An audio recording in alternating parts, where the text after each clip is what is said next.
Welcome back to the Incredible Machines podcast, where we sit down with incredible people doing incredible things. In this episode, we speak with Allon Raiz, arguably one of South Africa's greatest of all times in business and entrepreneurship. We chat about Allon's philosophy, deeply rooted in patience, investing in the future, and playing the long game. Why mentorship and meaningful networks matter, and how entrepreneurship doesn't have a single mold. So whether you're mid-journey or looking to jump off the cliff into a new venture, this episode will add value. So let's dive in with the incredible Allon Raiz.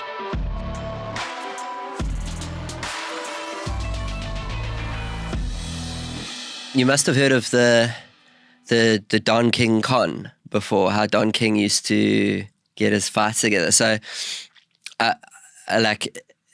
the story goes that he would go, and my version is a lot more honest, I'd like to say, but Don King, in promoting, for instance, the George Foreman, Ali, the Rumble in the Jungle and that sort of stuff, what he would do is he would go to each fighter separately, but he would start with one and say, hey, Foreman, Ali's talking smack about you, and and then Foreman would be like, I'd take him anywhere, any place, and then he would go to Ali and say, Ali, he said any place, any time. Yes.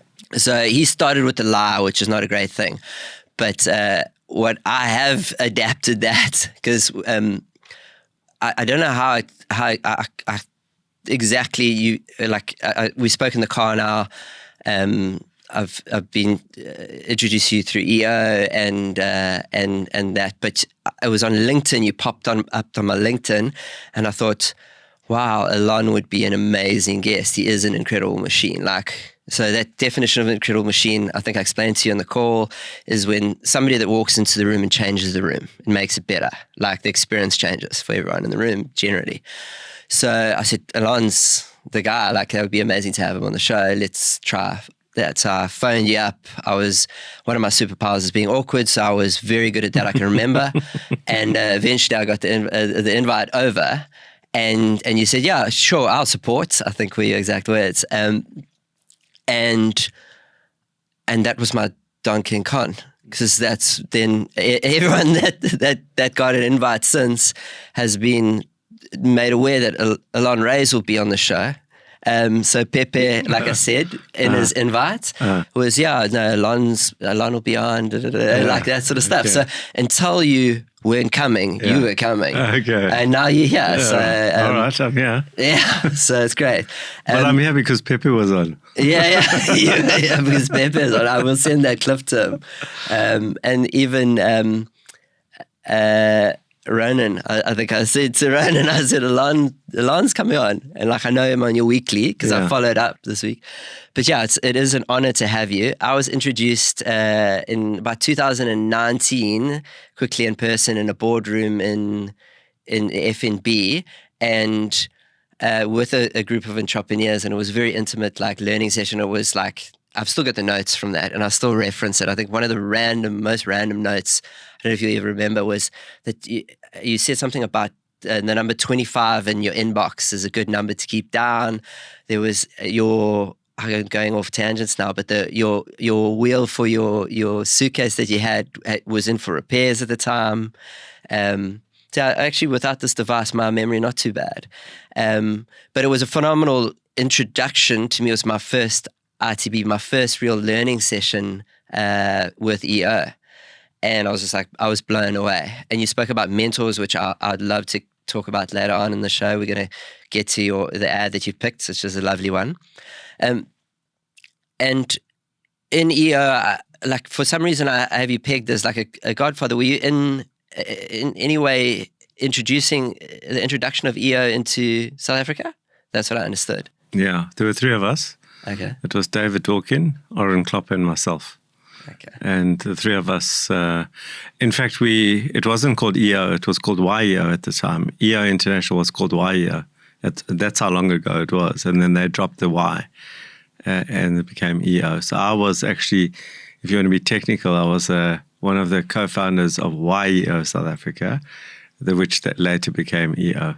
Okay. It was still part of the YPO, Young Presidents, Young Entrepreneurs. It was that whole grouping. Yeah. Okay. Yeah. Now EO, but an American company, it's almost 20,000 members.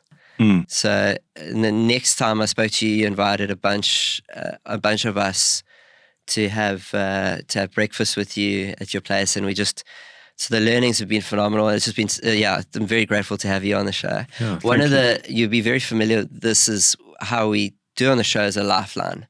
So, and that's the ECG, I think you mentioned it even in that book that we were talking about, your book, your latest book was the second book.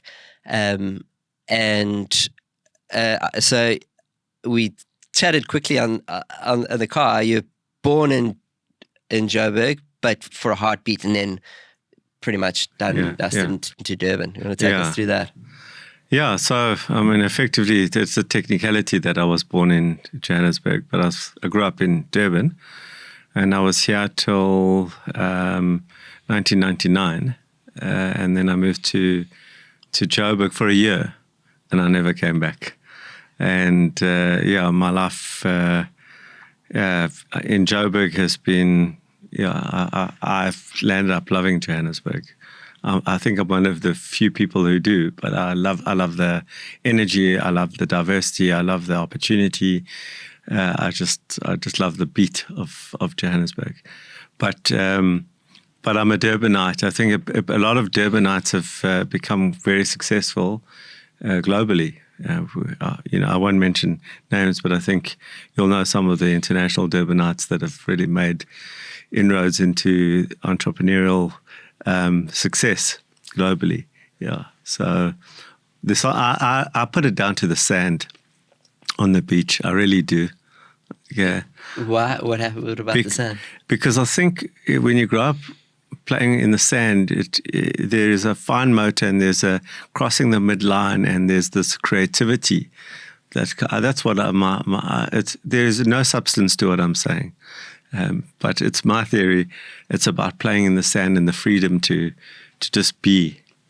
I think there's something about Durban people that makes them successful. Cheapers, okay. I'd never heard that before. No, neither have I. Yeah. And as I'm saying, it's probably BS, but it's my theory. And I'm sticking to it. But we add the sand to it. Yeah. It's very cool. So you were schooled here? Yeah, I went to school here. I then went to varsity in Maritzburg. I started off doing a BSc agriculture. I wanted to become a farmer. And then I worked out that the girls in the commerce department were prettier. And so I changed to BCom. This was during the army time. So I then did a 4-year BCom. BCom, just by the way, is a 3-year degree. So I did a 4-year BCom, and then I did honors. I actually came top of my honors class, and I did very badly at school. I didn't mention that. I didn't do well at school. I scraped into varsity. And then I started doing masters. And then I went overseas for a short stint. And then when I came back, I somehow missed the notice that the army had finished. So I carried on studying. And then somebody said, why are you carrying on studying a master? I said, to keep out of army. They said, there's no more army. And then I stopped there and then. I just stopped like that day. And then but I'd already been working. I was already, in a job and working. You were working in the family business to start, as I understand. Yeah, I started in the family business and umbrella business. But I grew up in that business. I grew up from a kid, very cliched, sweeping the floor, sleeping on the shelves because they made umbrellas. So this, the whole summer period is lots of rain and lots of sun. So it was work overtime, and so a very cliched mother and father in the business, 50-50 partners. So I grew up with the perception that women were very strong entrepreneurs. So a big part of my whole lensing of the world is how powerful women are as entrepreneurs, because I experienced that and didn't come from a place where my mom wasn't working or she was a powerhouse. And then after that, I decided that there was some, let's put a conflict. And, I think that's also a generational thing. And with that, I wanted to go on my own. And I landed up working for a friend of mine in a retail clothing store in, I think it was Pine Street in Durban. And the business was battling. It was a hand-me-down from a grandfather to father to son, my friend. And I knew nothing about retail. I knew, to be honest, even with I had a BCom honors at that point, you still know nothing. No, nothing practical, nothing useful anyway. But, you know, I convinced him, and I tried everything that I had learnt. I think the only thing I remembered from varsity was the 4 Ps of marketing, you know, and I tried most of them, but I got onto promotion, and I did a promotion, and it completely bombed on its first day. So, do you want me to share that promotion with you? Yeah. Yes. So what I handed out these brochures, and excuse my accent now, but they read something like this. Leta izicathulo zakho ezindala sekunike voucher ka 20 rand uthenga ingwayo kwa Jaspers. Jaspers was the name of the shop. So bring in any pair of old shoes, and we'll give you a voucher to the value of 20 rand to purchase at Jaspers. And in those days, it was a Sakosha printer, and I didn't have a guillotine, and it was Lotus 1, 2, 3. It wasn't Excel in those days, and I put 3 of these vouchers on this sheet, and it was you know, to make, and then made the 3 vouchers and cut them out. And the next 3 came, and I thought I spent the whole night awake just printing these vouchers, because there were going to be hundreds and hundreds of people coming the next day. And I caught the bus into work, and I had this fantasy that I was going to walk in, there was going to be crowds. In fact, I made even a bigger mistake. I got my friend John's father to bring in extra people for all the people that would be coming into the store. And so all these people were going to all arrive, and I got off the bus, and there was just no one there. Not one person. And it was 8 o'clock, so I thought, well, maybe they'll come a little later. And they didn't. And then at 11 o'clock in the morning, the first person came in with a pair of old shoes.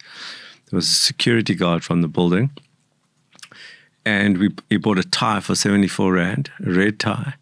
And I thought, somebody bought my bullshit. Yeah. And gave him a voucher, and he bought this thing for 74, and it cost him 54 rand. And he took his old shoes and threw them into the window. What I didn't mention is that I'd emptied out the shop window completely. And John's father was screaming and shouting at me, saying that how can you do this? This is like retail. Like, no one has empty shop windows. And I didn't know what the term was, but it lands up to be this concept called disruption, right? When you walk past and every store's got something in the window, when there's nothing in it, actually is different. And as they stopped, we were handing out these brochures. So the security guard comes, throws the old shoes in the window. And now people are walking past, and now there's one pair of old shoes in the window. So like, what's going on here? So they stopped, we handed out the brochures. And the next day, 10 pairs arrived, and the next day 20 pairs arrived, and the next day 30, and we started filling up these windows with these with these old shoes. And then people were trying to use their vouchers. And there's something about success begets success, you know? Yeah. So now people were walking past with these shoes in the window, and all these people in the shop, something's going on here. And once again, hand out these brochures. And it was, if I speak about the best time in my career, that was it. Like those days where the shop was empty to the shop full, and we had to literally close the doors. That feeling of success, I haven't felt that that feeling ever again since that time. And so then we had these 5,000 pairs of shoes, and then we donated it to charity. And then it was my first PR ever in my life. We called the Daily News, and they came and they took a picture of me up at my shoulder in the shoes, and it landed on page 4 in the Daily News. And my life changed forever after that, because I got a phone call. And that phone call was from I don't know whom, but it turned, this man said, I've just seen the article in the paper, and I'm sending my driver to pick you up. And I didn't introduce himself, so now I don't know who it is. And it was a black BMW with tinted windows arrives. And I was a little nervous to get in. We looked sort of into the like through the tinting. There was a thin little guy inside, so I thought, no, okay, I can take him if I have to. And he whisked me off to a place called Powerhouse. I think it was in Smith or West Street, I can't remember, up to the 4th floor into this massive, massive boardroom. And there I was sitting, waiting for I don't know who.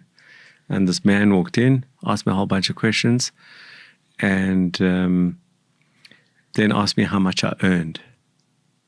I said, I was very clever. See, I thought I was very clever because, I had degrees, So 3,500 Rand net, I knew about tax. So I said, I'll tell you what, I'll pay you 4,500 net. You sit on the beach, come up with any business you like, and I'll back you. Yeah, sure, bud. Crazy guy. I didn't believe him. So I went back to the store, and John said, what was that about? And I said, some crazy. I actually didn't even tell him what had happened. So just some crazy guy. And I didn't, who does that? Like, no one does that. Yeah. So 2 weeks later, he calls again, and then he said, what are you still doing there? And so my life now changes. And so, cut a very long story short, he turns out to be a dollar billionaire. I start what was to become a New York sausage factory. I opened up our first store in Pinetown, just outside of Durban. And it was an absolute failure. And I worked myself into the ground to make it a success. But a big part of that was that I had gone to, and I tell the story, part of the story in the book, I had gone to, when I went to him, he said, go speak to, I call him Negative Ned, and speak to Negative Ned. And Negative Ned happened to be an accountant. And what I didn't tell you is the reason I did a four-year BCom was I failed accounts twice. I got it the 3rd time, but the debit, the credit, this is a true story. On my first year, there's a thing called a balance sheet. It's supposed to balance. So I think it was 100,000 out. And I said, I was just joking. I wrote to the lecturer, you keep 50,000, I'll keep 50,000, and, no one should know. Just as with a big smiley, he still failed me. But, so my Negative Ned happened to be an accountant, and I'd come from a place where I'd failed accounts twice. And now I'm like, accounts is like my number one thing. I completely respect it now. But at the time, I couldn't conceptually get it. And he said the business would never make money. It couldn't make money. And like a spoiled kid, sort of went back to my mentor and said, I know that Negative Ned said it won't make money, but I promise you it will. And he let me do it. And as I said, it was a failure. Negative Ned was right. And then I think the big moment, which I speak about often, is then coming to realize that you failed. And when you fail, you try and find excuses for failing, right? It's because I didn't have a private education. No, I did. It's because I didn't have a tertiary education. No, I did. It's because I don't have a mentor. No, I did. It's because I didn't have funding. No, I did. So everywhere I went, there was no excuse. Everything pointed to me as the reason for failure. So I'm 20. I'm in my early 20s at this point. I finally pluck up the courage to go to my mentor to say I've failed, and I go to his penthouse apartment in Musgrave Road, I remember, and I go in there and because I was so nervous, this was this pent up, like speech that I had prepared in my head, and it went something like, I know I failed. If it takes me the rest of my life, I'll pay you back. And just automatically, after I said that, I looked at him and turned around and started walking to the lift. And he shouted out, "Sit down. Sit down." So I turned around. He said, I crapped myself. I sat down. And he said, "Did I back you or did I back the business?" And I said, "You backed me." And he said, "Well, if you had to do it again, how would you do it differently?" And I said, "I changed the menu, I changed the venue, I changed the pricing, I changed a whole bunch of things." So I said, "Okay, I'm going to do that. I'm going to back you again, but this time I'm not giving you money. I'm giving you people." Negative Ned is going to support you from the finances. He owned an ad agency in Durban. The CEO was going to help me with the marketing and that admin. Like, he put people around me. And so I opened up the second store in the Pavilion Shopping Center, and 52 square meter little store. And that little store then took off, and it was the second time. But there I really understood the power of mentorship, the power of the right type of people around you versus money. And that was very, very, a very, very powerful part of how I went forward and how I think right now, is that whenever people come to me and say, "Oh, I don't have, enough money, or it's money, I don't have funding," my first thing is, do you have a compelling economic right to exist? What I call CERTI, compelling economic right to exist. And generally, if you test that, they don't. And that's the reason you don't need funding. You actually need a compelling economic right to exist. And then hopefully you have the right people to help you realize that into a success. So fast forward, sell New York Sausage Factory, get into vehicle security, Bandit Vehicle Security, also in Pinetown, become the marketing director of that business. I'm there for 7 years. I learned all sorts of lessons in that business, and moved to Joburg, as I said, for 1 year, and then never came back, and then resigned from Bandit. There was a fallout between some of the partners there and myself, and 3 months before, I'm now 34. I'm 34 at the time, or just about to turn 34. I'm about to get married. 3 months before I'm getting married, I resign. My father-in-law to be comes to me and says, "How are you going to keep my daughter, in the manner she's accustomed to?" And I said, "I don't know." And I didn't. And I started what was to become Raizcorp. And Raizcorp is now 25 years later. And that's what I've been doing for 25 years. First 5 years, all underwater. I wouldn't wish those first 5 years on anyone. Absolute hell. And then in year 6, it turned. And I've never looked back after that. Okay, sure.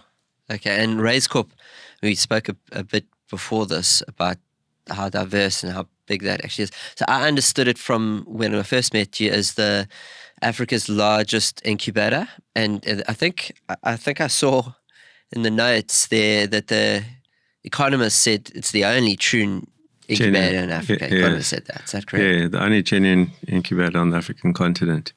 Yeah, so I definitely kept that article. So we're currently incubating 500 businesses. We've had 17,000 businesses, more than 17,000 businesses, not in training, incubated, full on 1, 2, 3 year programs. And then we also got a big division called Partner Elite, where we invest in businesses. We've got over 20 businesses that we've invested in those businesses. We're involved in lots of things, from software, a different division in strategy software for entrepreneurs, a different division we've got operations in Rwanda, Namibia, Lesotho, Tanzania, and I'm missing somewhere else. But we've got operations across Africa. Even in Partner Elite, we operate in the US. We've got an investment in the US, Canada, and the rest, South Africa. I've been involved in a TV show for the last 15 years. I'm on TV every day. Eventually built a studio in my offices. I was tired of going to studio. So that's been a journey. Everything. Raizcorp's given me everything. I mean, it's been just everything to me. It's an interesting question that came up in Pepe's book and in our conversation with Pepe. So you've got 2 boys, as I understand it. Yes. How is Raizcorp different from a child? Like, how's Raizcorp different from a child? My wife says she comes third, right? First it's Raizcorp, then the children, then her. That's not a proud statement, but if I'm self-critical, which I am, in the beginning of Raizcorp, I was obsessed. I did not want to lose. I have a very high tolerance for pain. I did not want to lose, and then I learned something actually in EO, in my forum in EO. That one of the members of the forums taught me the word "and," that it doesn't have to be all. Include your family in everything. And that was quite a pivotal moment for me, where when I had meetings, I'd bring these little boys into those meetings, sitting in those meetings. When I went to speak in Tembisa, there was 2 little white boys right in the front row there, watching their dad doing a talk. My wife became friends with my clients. It was, everyone was included. And I think that word probably saved my marriage. And I've got a phenomenal relationship with my boys. And also the other thing I think was that dinner time together. I don't want to give family advice, but at dinner time together, and also talking about like what happens in a day, because they can see what goes on. Like I saw with my parents, if I've had a really shitty day, that they knew it was either I lost a client or I lost a key member of staff or something happened. So they are quite. They understand, they've been in the marinade of entrepreneurship, in the marinade of the language, in the marinade of the emotions.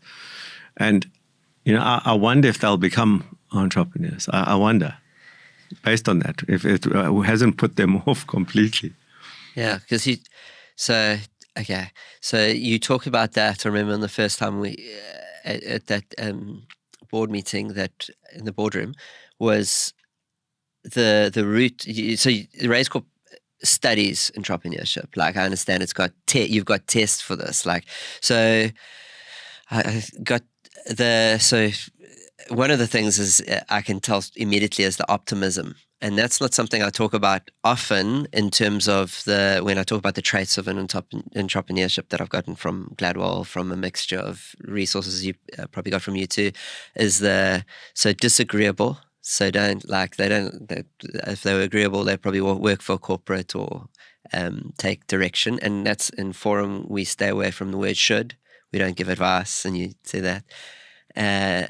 And one of those, I don't know if I got this from you, but on the family, when you mentioned it now, it's a tangent there quickly before I come back. But I do this thing, and I think it might be from you, where at dinner time with our boys, I ask them 2 questions, and it's who did they help today and who helped them, and it becomes the most important thing. So and then what are they grateful for? So we can get into that. But so stay away from the shoulds. They're disagreeable. Creative, which you definitely are. I love that sand.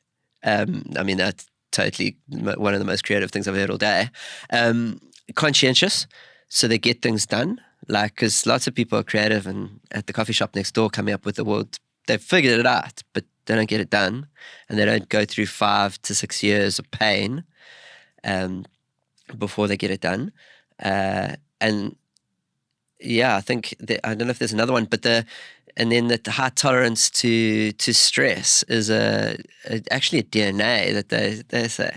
But in that first talk, you spoke about the relationship with the father and how it was.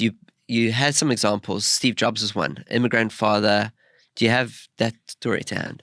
Yeah. So you're right. So in Raizcorp, we get 50 to 100 applications every day to join Raizcorp, every day. So we have to go through who's going to get in and who's not going to get in.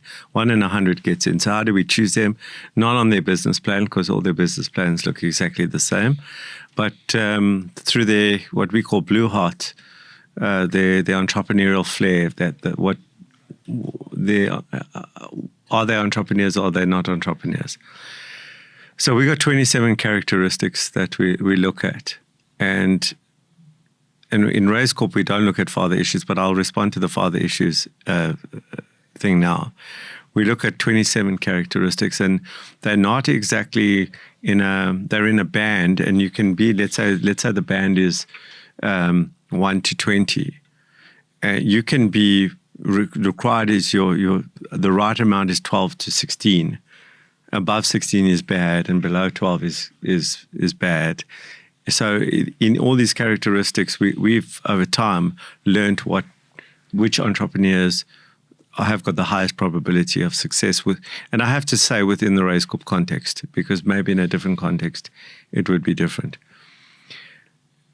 Then on the father issues, 2 psychologists, Collins and Moore, showed that unequivocally, if you've got father issues, you're far more likely to become a successful entrepreneur. And so to me, when I meet entrepreneurs, I ask them about their relationship with their father. And if there is an issue, they come to the front of the queue. And, don't worry about the rest, because it's one of the biggest drivers of success. So Elon Musk is another one, right? And that Elon Musk talks to the study, which is father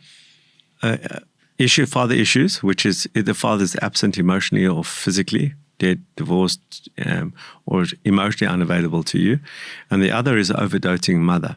So if you go overdoting mother in combination with an absent father, it's the most powerful combination. And look at Elon Musk there. Look at the mother. I mean, she's going on Mashnooki. Everyone's being horrible to Mashnooki, like the richest man in the world. She's out there protecting him, right? That is a very powerful combo, because the one side in terms of the mother is where your confidence comes from. So somebody believes in you. That's someone, and then and the father issue is I need to prove myself, and that's got a whole I have to prove myself, and I have father issues too. That is part of that whole split up of and. Not anymore. I've resolved a lot of that. And I was actually quite afraid, to be honest. I was quite afraid to resolve them, because I thought after 17 years that if I resolved them, I'd lose my hunger. But it was already embedded. So, so I did eventually resolve my issues. But father issues is a big predictor, big predictor. And coming back to my boys, it begs the question, how I am to them. So, but there's a very important thing that I have to say here. It's a very, very, very, very, very important. And that is that there is no such thing as an entrepreneur. If you look at what they call the psychological typology of an entrepreneur, you can read these books on entrepreneurship. There is no, if you've got these characteristics, there's an equal sign entrepreneur, because they're extrovert, they're introvert, they're good at maths, they're bad at maths, they're good at accounts, they're bad at accounts. They are creative, they're not creative. They're tall, they're short, they come from poor backgrounds, rich backgrounds. So in all the writing about entrepreneurship, all the academia around entrepreneurship, there is no definition of an entrepreneur from a characteristic perspective. There's only probabilities. And why I emphasize this a lot is because very often we have in our mind, oh, I'm not like Elon Musk, or he's like smart and geeky, and those are the guys, and it's just like, Zuckerberg, that I'm not like that. But there's 1,000 other examples of people who are not like that you could reference, who are not like that. So you release people from having to say, I'm not an entrepreneur, because there is no such thing as, from a characteristics perspective, as an entrepreneur. I don't know if that all made sense. It perfectly. No, it does. I love it. It helps with the imposter syndrome that you speak about, and we talk about fluently. And the one example, I think from the talk you spoke about the example of a guy that does that. It's to prove his father. It's that wanting to prove your father, which actually, in my case, I had an amazing upbringing and the best parents ever, but like I did always feel like I need to prove to my father and something. And on his deathbed, he was so worried about my mother and how she was going to manage financially and how he'd done enough and that sort of thing. And I remember showing him the company bank accounts and what was in there, and being like, we're doing it, it's good. Like this last venture that I was in, we got this, Dad, I got this, don't worry. And he like looked at me and he just went like, and I think he was delusional with the fevers and that at the time. But I remember being like, I just didn't care. Like it's not enough for him like that. So, and there was an example of the story that the son bought the father's business at the end of it and was stealing it. Yes, yeah. So, I think those stories, those stories are there. It doesn't matter. That whole thing, that need to prove. Yeah. If you got father issues, it doesn't go away. Yeah. Right. You can now justify all you like that your father might have been delusional or not. It doesn't matter how you've justified either way. You could have sat in the psychologist chair for 10 years. That is a very, very powerful emotion. And I think it's probably more as a primal feeling than anything else. Okay. And one of the theories around it, there's no proof around it, right? Well, why? But one of the theories is that in the animal kingdom, when the alpha male is there, the young males go and challenge the alpha male. And then he's bigger, wiser, more experienced, and he sort of buffs them off. And then eventually he ages and they get wiser and they get stronger, and there's a challenge, and there's a new alpha male in town, and it was witnessed. So his presence there was witnessed, and now it's authentic. Yeah. When you aren't witnessed, you're always going to try and prove, right? You're always going to try and prove. So that's a theory.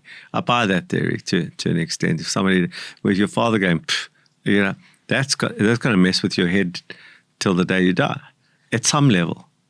Yeah. At some level. And so you'll try and justify, but maybe you're wrong. I don't want to psychologize you now, but yeah, no, I remember the example you had, like, so that story about he bought his father's company, and then the father said, yeah, but you'll never be a trader like me. Yeah. And he was never going to be good enough. Like, that was just done him in. Yeah. And that's, so I resonated, the overdoting mother, maybe. Yeah, well, I was known as the golden child. So, and there might be that too, that I just love that back to that first interaction, and I heard you say it earlier, was mentors, how important mentors are. And that meeting with you got me around the notion of that you can have many mentors, and you can have fun mentors. I think you mentioned Robbie Brazen as your fun mentor. No, Robbie's not my fun man. Robbie's around operations and how to scale, especially when I was scaling. Okay. I've got a fun mentor, actually an EO member. I'm way too serious. And so I need to have some fun, come, let me show you how to have fun. Because I've lost after varsity, I lost the art of, having fun. So I got somebody to be that guy to help me, So that whole thing around mentorship, I think, is, everyone speaks about mentorship today, and I'm quite cynical about mentorship programs per se. Not that they all are wrong or they all don't work, but there's a lot of people who are not mentors, who are acting as mentors, and are probably doing more damage than good. So for me, the first thing is trying to choose the right type of mentor for you. And there's no right type of mentor. There's only a right type of mentor for you at your stage. So my mentor, who's the same dude that invested in me in my 20s, by the way, I did not take a cent from him in Raizcorp. And that was deliberate. And that was part of the hell, is because I could have. Yeah. And I refused to do it because, once again, I wanted to prove, that stupidity. I felt stupid because I could have accelerated a lot of my success a lot earlier. But I might have accelerated failure. I don't know. And those first 5 years were incredibly insightful. I learned a lot about myself and how I thought the bottom was at a certain level. It wasn't. It was not even the level below that. It was tens of levels below whatever I thought I could handle. So I found, strength. So it gave me a lot of confidence. But coming back to the mentorship, finding the right mentor is so, so important. And my mentor was incredibly brutal, and I put the word brutal in inverted commas, because it was authentic. So I'll give you two examples of that, right? So the first example is, now you can imagine I'm in my early 20s, I'm sitting across the table from this billionaire, I'm like in total awe, and like New York sausage factory, and I'm sitting there and he keeps looking at his watch. So anyway, I carry on, and he looks at his watch. And I'm carrying on, and I'm going faster because I'm thinking now he's obviously got somewhere to go. He looks at his watch. So I turn to him and say to him, "Do you need to go anywhere?" He says, "No."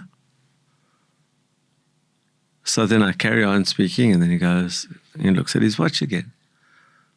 So I said, "I don't understand. Why do you keep looking at your watch?" And he says, "Well, it's been half an hour. You got an hour with me, right?" So I said, "Yeah." I said, "It's been half an hour. Do you want to carry on telling me how great you are?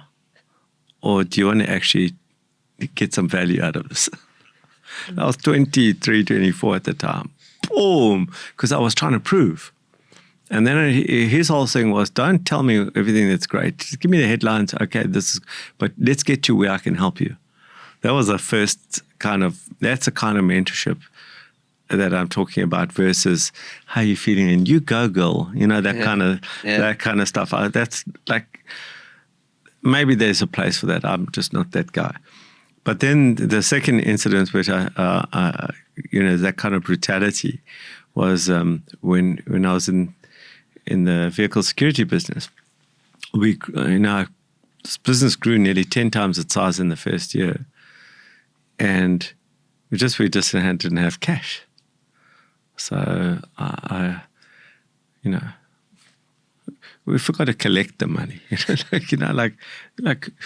That wasn't my job. I was the marketing director. I was the sales guy. I was out there selling. So I went to him and I said to him, quite innocently, could you second negative Ned to this business? Because I'd realized how important that role was, the finance was. So he goes, "What's your title in the business?" So I go, "I'm the marketing director." So he says, "Well, change your title and do it yourself." Yeah, I've just come in here. 1 year ago, this business was a tenth of its size. And I felt like it was terrible. But then I started to understand. And what I needed to understand was take responsibility. If you're a director of the business, own the business. You don't own a piece of the business. You own the business. You don't own that part, even though that might be my role. I take full responsibility. And that was the beginning of my journey to respect accounts and finance deeply. Number 2 is systems and process. It was the beginning of my journey to appreciate and fall in love with system and process.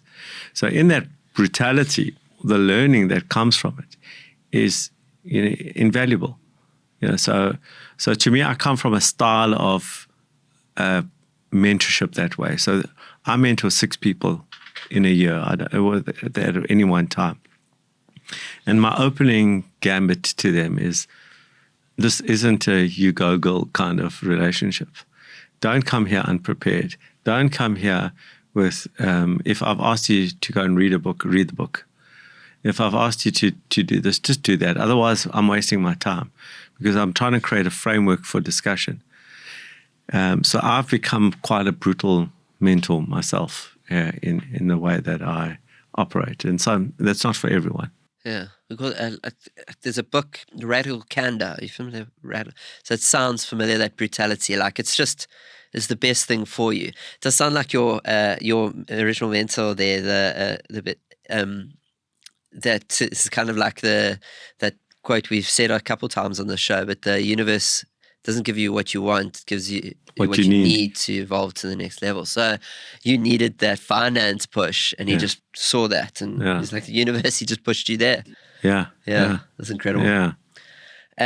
It goes, so we do a pre-read here, so we would have gone through a lot of the background. The White House comes into it, and meeting Obama and that. No, I didn't meet Obama. I got an invitation from handwritten from Obama. That was from Obama.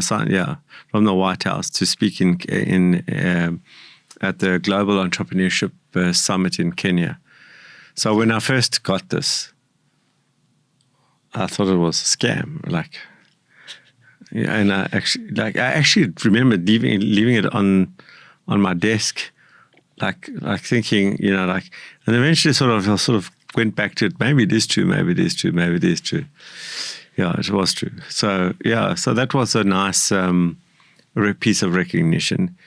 And I just come back to Raizcorp in terms of when you commit to something, what it's exposes you to. When you're in business, it exposes you, provide you open to it, to so much. It can take you on and to me, it's been not just a journey, it's been an adventure where Raizcorp has taken to me. I've spoken in Pakistan, I've spoken in Gabon. I've spoken probably in about 25 countries in Africa. I've spoken all over the world, from China to Brazil to Argentina I've spoken probably in 40 countries. Because I went on this journey, I landed up in Oxford University because of this journey. And it just one thing leads to the other. But it's about that commitment, that you follow and you say yes to things. And saying yes to things, I think, is very important. Also, you need to say no to other things, but to say yes to scary things, I think if it's scary, that's the clue to do it, is to say yes to scary things.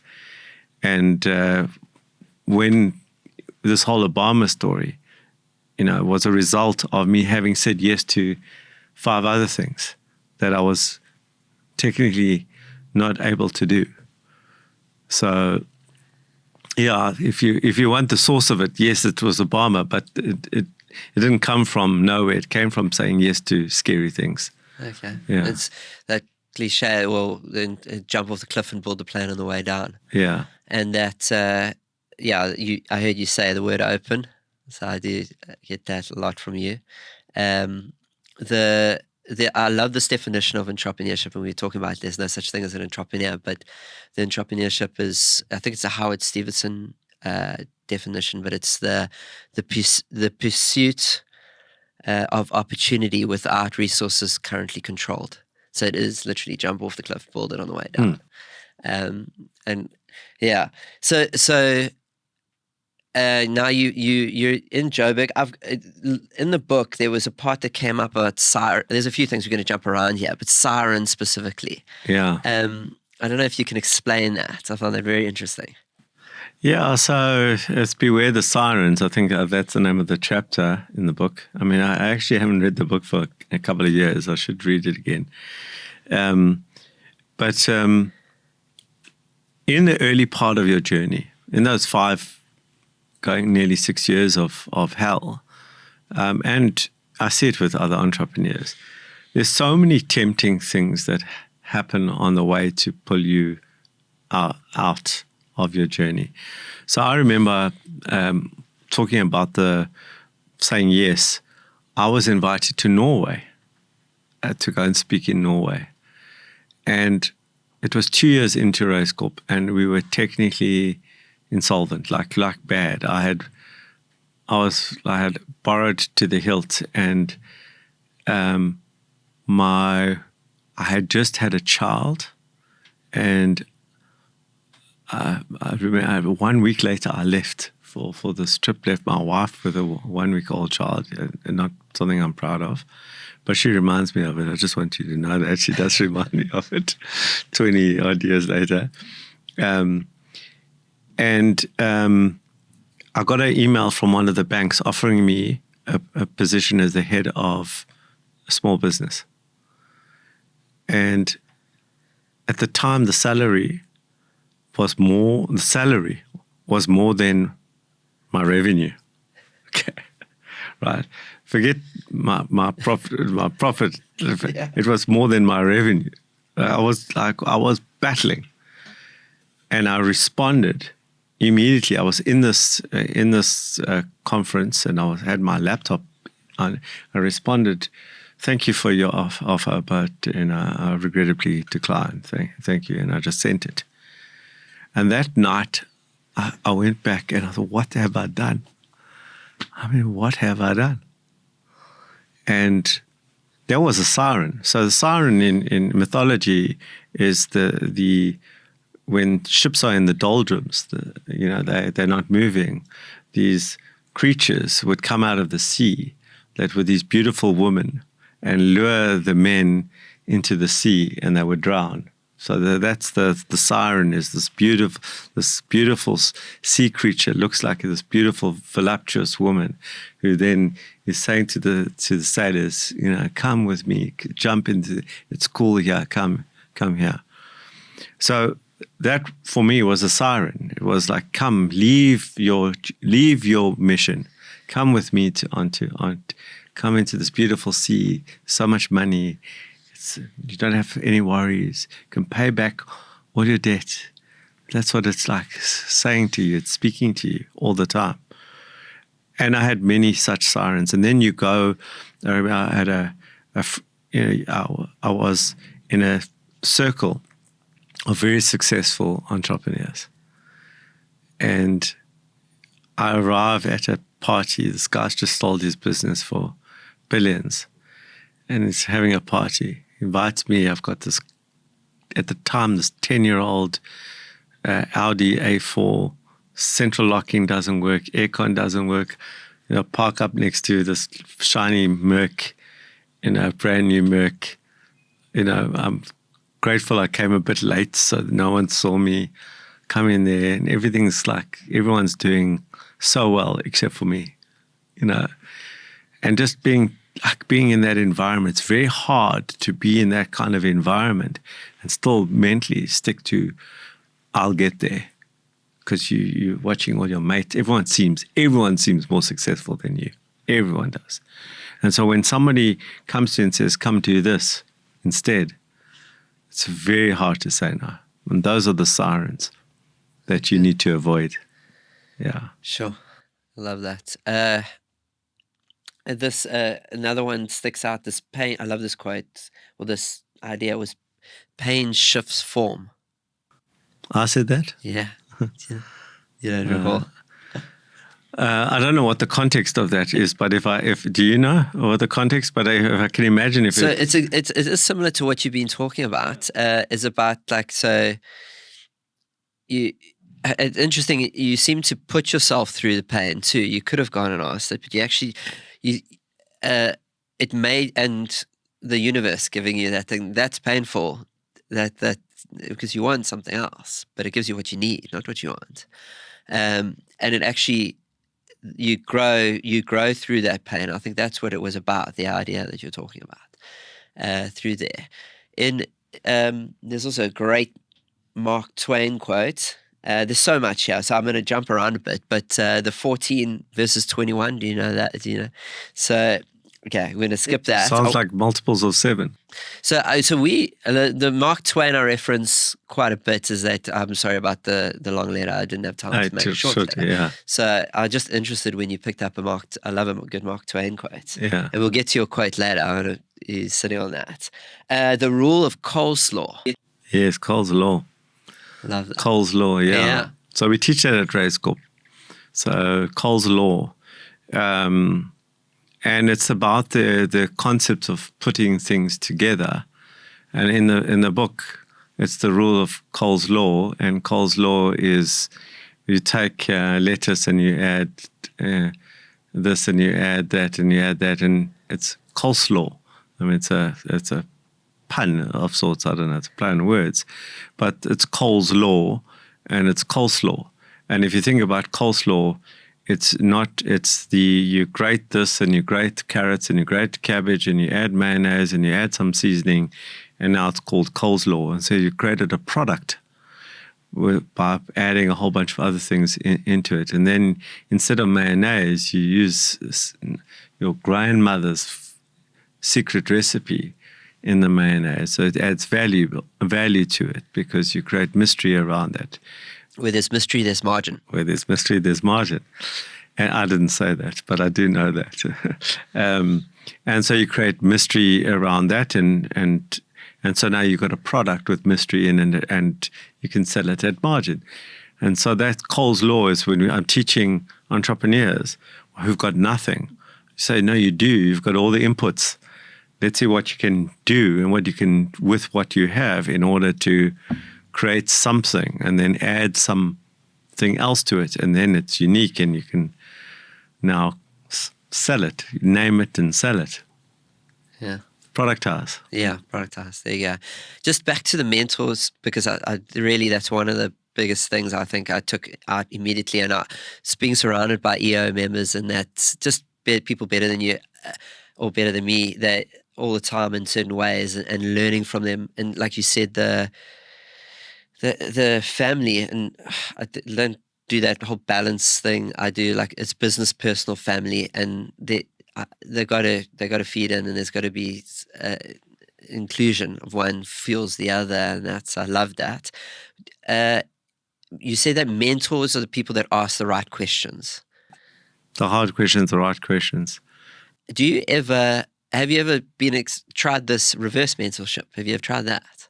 No, teach me. So, no, easy. Yeah. so I've tried it with the guys in the team, like to understand them. And we were talking about the youth and the Gen Zers and how they're different. I think I told you that joke that I have that, well, the old joke is that the millennials come in and intern as CEO, and now the Gen Zers are coming in and interning as the CEO's life coach.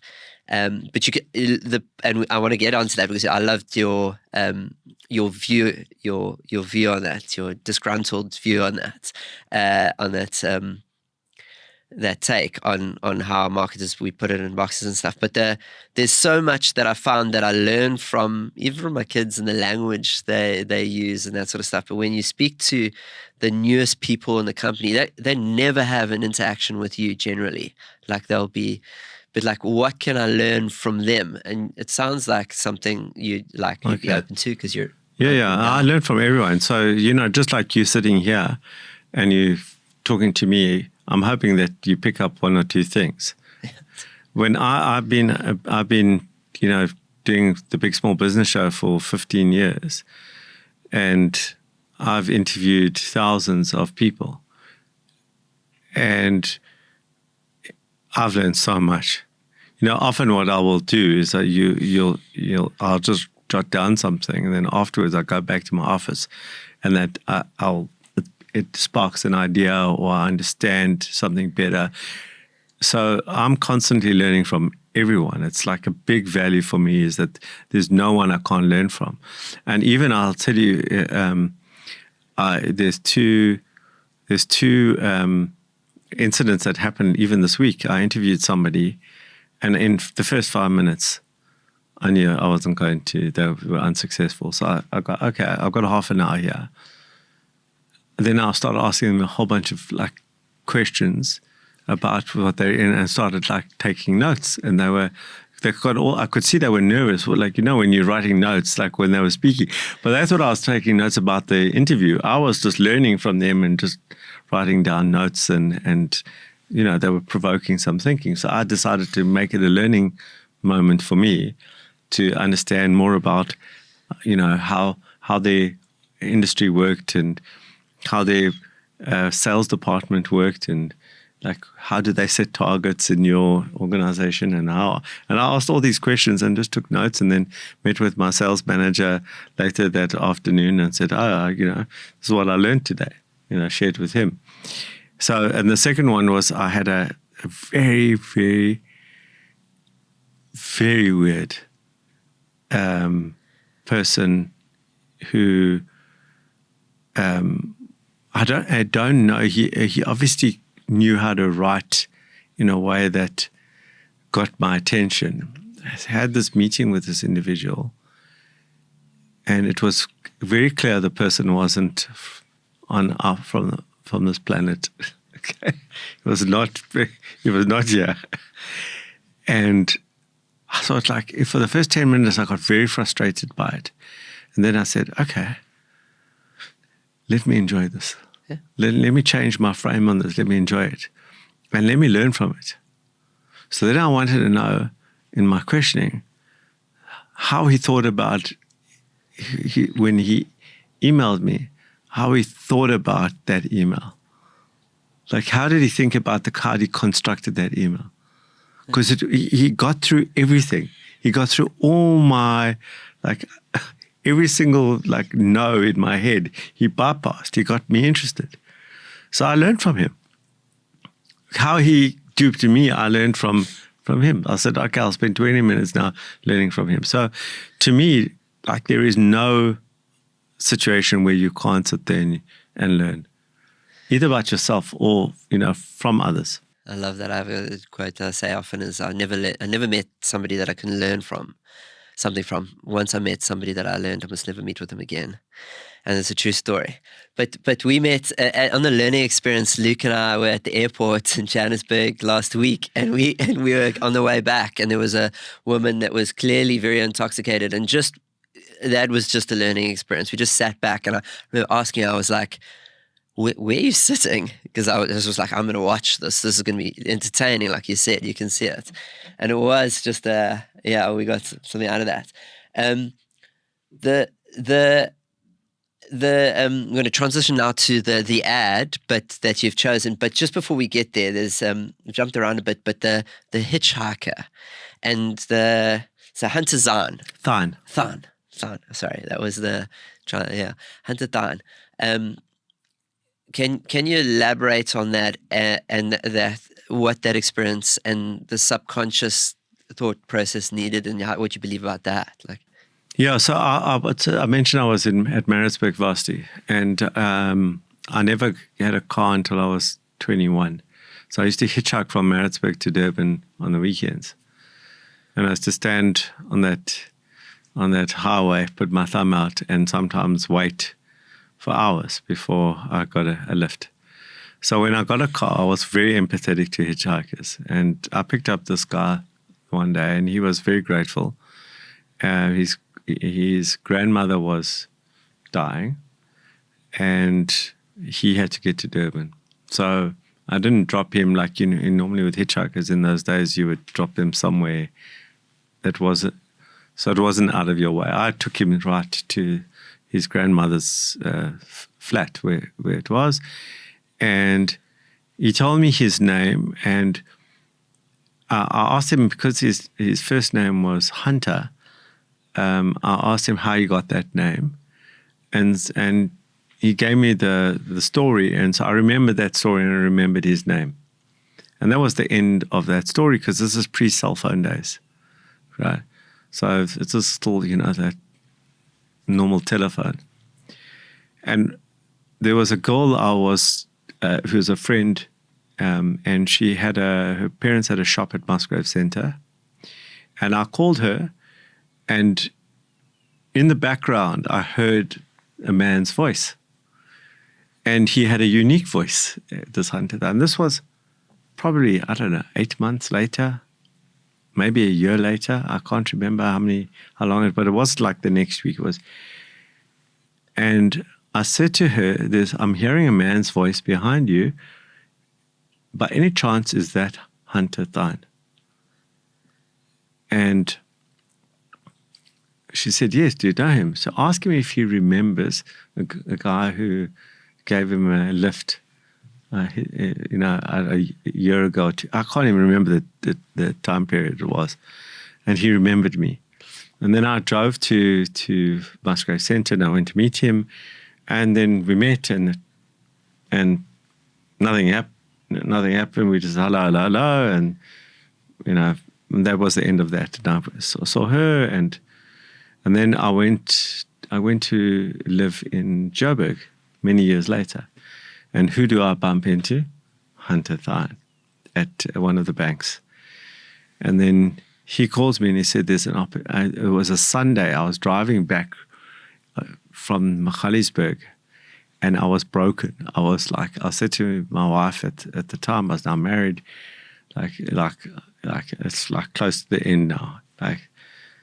And I got a call on a Sunday afternoon, and he says, do you remember me? It's Hunter Thine. I said, yes. Now we're at cell phone days. He said, do you remember I met you? Yes, I remember you. He said, I phoned that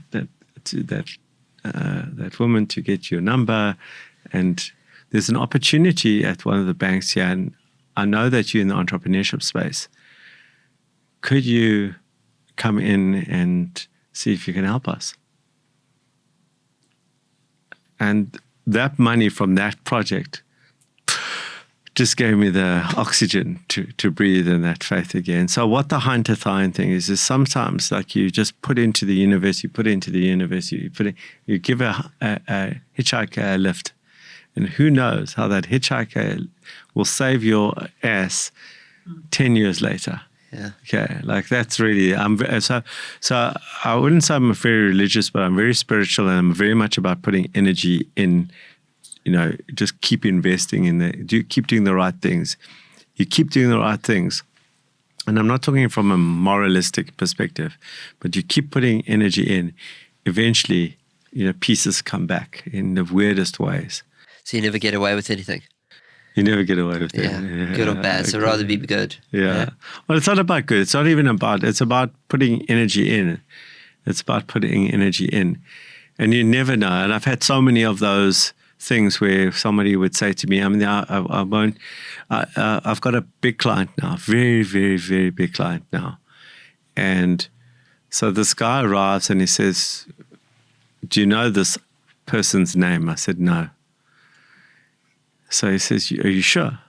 So I said, no. I said, oh no. She said, that's my wife.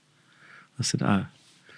So my wife came to you 10 years ago, and you saw her, and and she was competitive to you, and you helped her, and she was so impressed that you helped her. Anyway, she lands up that she changed tack and blah, blah, blah. Now she's married to this guy. And so he says he's got a mission. What you doing today? I've got a meeting with Allon Raiz. And she sang my praises. And she closed the deal for me. Yeah. I didn't even know who, to be honest, I met her since, but I didn't remember her because she was one meeting on a Tuesday between 3 to 3:30 where somebody had said, can you help me? And 10 years later, it was one of my biggest clients' wife. Yeah. You never get away with anything. So I love it. So we're going to go to the ad now and just play that. And it's about investments. This is could be tattooed on your back, maybe, Allon. If you have tattoos, I don't know if you do. I don't. But the very much long games. That's what I'm hearing over and over again. It's about investment. And it's so interesting. So I love playing long games, and it seems like that's what I'm getting a lot from you and hearing. And it's so interesting when we ask people to pick these campaigns or ads or whatever, how they actually end up being reflective of the experience. They just share their lifeline and all that sort of stuff. So Here we go. We'll play it. Hola María. ¿Cómo estás? Bien, gracias. Dicen que por las noches no más se le iba en borotora. Dicen que no comí, no más se le iba en borotomar. Juran que el mismo cielo se estremecía al oír su llanto.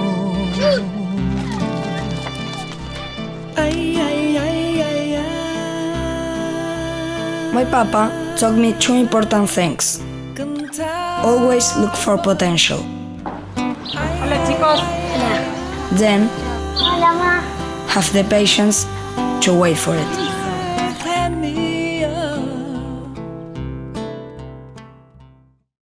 Okay, so we'll have the link to that in the show notes, to that ad that Alan Gray, beautiful.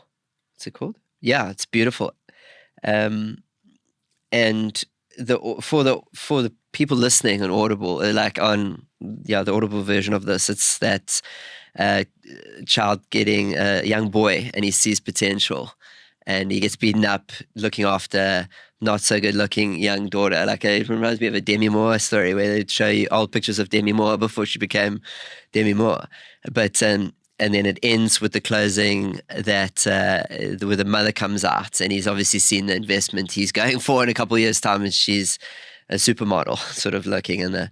But beautifully shot, beautifully set. That ad again, I think we touched on it just before we cut to it. It's very much, it sounds like your love of the long game. Yeah. Right.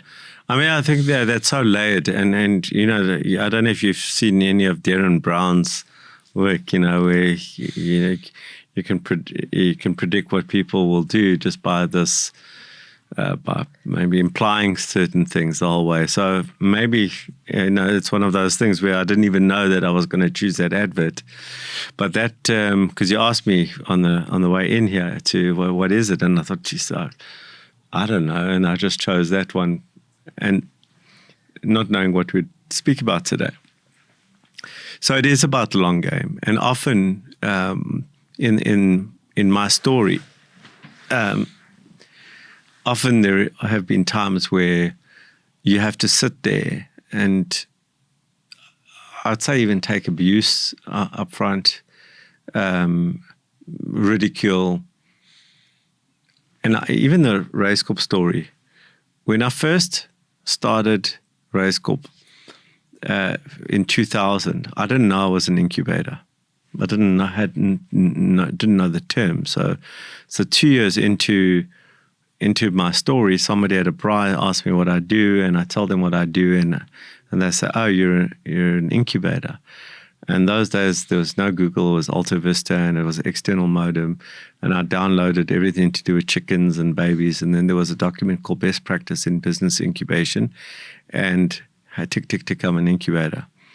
And then it says incubators don't make money. They basically rely, and it was true.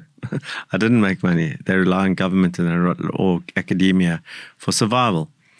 And this was just post-2000, which was the dot-bomb. And so a lot of the incubators had failed, and now I was an incubator, and incubators don't make money. And at the time, the government in South Africa had a organization called Godisa. It was, I don't know what the SA obviously was South Africa. But it was called Godisa, and there was an individual there. And I joined, when I knew it was an incubator, then I started looking for it, and this was the Incubator Association.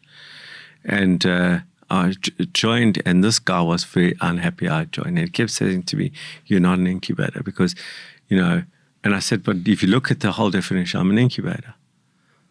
And he says, "No, you're not an incubator. You take equity in businesses and this, and you're not an incubator." Anyway, like him and I had this conflict for years. It was a professional conflict for years. And we landed up, I mentioned I travel all over, I landed up speaking in Brazil at a conference for UNIDA, which United Nations, one of the development agency.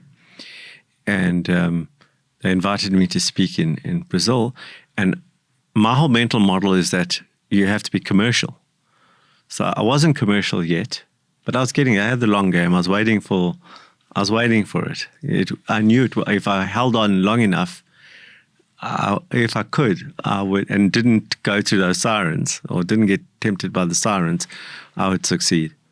So I go there, and in the room are a whole bunch of people who give money to incubators, and a whole bunch of people who receive money from the people who give money to incubators. And I stood up, this was 2007, right? So I was profitable by then. I actually had become profitable by then. So now maybe I could beat my chest that I'd made it. And he says, and I said, I did a speech called the Humpty Dumpty speech. And the Humpty Dumpty speech basically said, when all the king's horses and all the king's men, when he fell, they couldn't put Humpty together again. So at some point, this is going to break, and you won't be able to put it together again. So I did this whole this speech, and I did this poem about how if you're not commercial, you won't be able to put it together again. That was 2007. In 2008, there was the financial crisis, and all the funding stopped for all these incubators. And I was fine, because I was now profitable and I was commercial. And all these incubators then went belly up. Again, so 2000, they all went off a dot bomb, and then the dot-com bomb, and then 2008 from the financial crisis. So I get invited now I predicted it. I certainly did not predict it. But now I became the guy who can run commercial incubators because I had now, if there was a gun in that room in 2007, I'm sure I would have seen a red dot on me somewhere, because I was threatening the system. Right? I was threatening the system. So to me, this whole thing about having this long-term view and pushing through, I've lived through that. I've lived through the ridicule of people saying you're not an incubator, you're not an incubator. And it was actually in 2007 where this individual, because I'd put a very compelling case together, and he said to me, "Maybe you are an incubator." And I said, "Actually, I don't think I am. I'm a prosperator." Incubators connote illness and weakness. I've got millionaires in my system. Like I've got millionaires running around in my environment. They're not weak. They're not sick. I'm scaling them. So I don't like this incubator. You can keep incubator now. I'm a prosperator. And I have actually trademarked the name Prosperator. Some incubation, prosperous incubation, Prosperator. And now I'm the world's first prosperator. So, I've been like that. So thinking more long-term has always been part of the way that I've thought. And it just takes a lot of self-belief, there's oftentimes you doubt yourself in that process. And every startup entrepreneur, as you might be experiencing right now, got thousands of doubts running through their mind. Thousands. Am I bullshitting myself? Am I going to survive? I've got people who rely on me. What happens if they find out? Like all that stuff is going on, and you have to hold that together the whole time if you're thinking long term. Yeah. Try to get the voices shouting for you, cheering for you. Yeah. Can I tell you the second reason I like that advert? Please. My favorite movie of all time is Cinema Paradiso. There's two versions, by the way, for those any film buffs. The one is the cinematic release, and the other is the director's cut. They end very differently. And it's an Italian movie, and it's based in this. Starts off based in the small island of Italy, in this very parochial little village, and it's just beautiful. It's just beautifully shot. It's Ennio Morricone is the composer. It's just this most beautiful movie. It's like this, just about life. And there's a scene, and I don't know if this has ever played. If you've had loves in your life, there's a scene where this little boy grows up to this very good-looking young man, and he's in love with this girl, and he's poor and she's rich. It's very cliched. And then he's supposed to, and her father doesn't want him. And he says he'll wait 100 days outside her window until she says yes. And every day, and this beautiful music is playing, and every day the sun's beating down on him, then the wind, and then it's pouring with rain, and you watch this Prayseed version of 100 days, running past, and then one day he has this meeting with his mentor, who's the guy who plays the movies at the Cinema Paradiso. It's an old illiterate man. He's his mentor. He's like almost his pseudo father, and he tells him the story. And anyway, and he just says, and then on the 100th day, he walks away. He doesn't stay for the 100th day, based on this input from the old man. He didn't wait the 100 days. He waited 99 days and then walked. And she comes out on the 100th day looking for him, and he's not there. So I love the whole movie, but that piece there is about not bowing. It's like you can take it to the edge and then still not bowing. Okay, you don't bow at the end. You're strong. So this is about self-control. Yeah. It's about taking the pain. Yeah. Sure. Okay. Yeah. I love it. Yeah. You want to watch it now? Huh? Yeah, definitely gonna need to watch it. I watched. Did you watch Black Mirror at all? I watched some of it. And yeah. there was a recent episode of the Black and White, a remake of one of the old greats. Very interesting episode to look into. I think it's stuck in that remake. It's almost, Black Mirror always reminds me of the Twilight Zone. It's kind of the same thing as dystopian. But so one thing we did ask, and I don't know if it's going to come to mind right now, but it's a quote that that keeps coming up for you, like the most important quote or your favorite quote of all time. If you think it, write it down and make it a reality. I've been saying that every day for as long as I can remember. From Bandit days, from New York Sausage Factory days. If you think it, write it down and make it a reality. I end every one of my TV shows for the last 15 years with that quote. And let me explain to you what it really means for me. And you alluded to, if you think about something, it's in the ethereal. It has got no physicality. And we all come up with ideas. To bring it from that ethereal into the world, to bring it to life, you have to manifest it first on paper. Whether it's a drawing or words, you manifest it. And I'm not a modern guy in terms of, I suppose you could type it, but I'm very anti the typing that. To bring it into this world, you've got to write it. You have to bring it into the world with a pen or a pencil, right? And then you look at it, and from there, you start to create it and make it a reality. So for me, the whole entrepreneurial journey is we are filled with these ideas. But the successful entrepreneurs are the executors. And the process of bringing it from the ethereal into the physical is through writing, is through drawing. That's the think it, write it down, and make it a reality. And that, to me, I live by that. So I'm always, if I traveled here to Durban today, if I read a book, I've got a notebook, and I sip books. I don't read books. I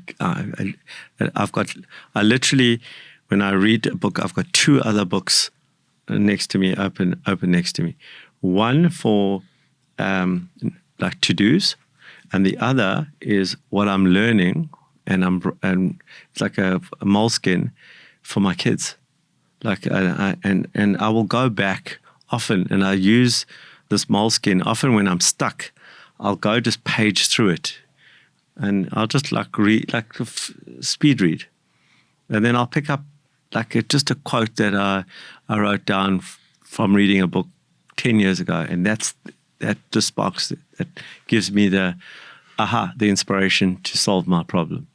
So I'm very much about that, and then into the other book, now what do you do? And then I'm a checkbox guy. Yeah. I make little squares, and like many checkbox guys, sometimes I do something, then write the checkbox, and then tick it after. Yeah. It makes me feel good. Momentum. Yeah. Okay, I wasn't going to ask this because I think it might be the same answer, but I feel like I have to ask it now. Is if you could go back in time to when you were 16, or maybe it's 18 when you're just leaving school, and you could just tell yourself one thing, what would that be? It would be to be more aggressive and not physically aggressive. I think if I look at my journey, a big part of my regret, a lot of people say I've lived with no regret. I do have regret. I regret a lot of things that I feel that I could have done better. Is that if I had said to myself in that moment is going to pass. That opportunity is going to pass. So you can dilly-dally around that opportunity, or you can go all in while it's there, make hay while the sun shines. I was not as aggressive as I should have been when the sun was shining. I did not make enough hay. I made hay, but I could have made 5 times more hay when the sun was shining. Now in my 50s, I'm more aggressive than any time in my life. It could be because of where I am at stage and confidence, but also how much time is left. But I've learned that lesson. Had I 30 years before that been this aggressive, if I would have been way more successful than I am, way more.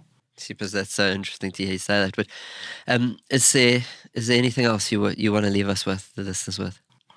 Yeah, apologies for taking so long to answer the questions. No, it's been an absolute gift. The incredible Allon Raiz.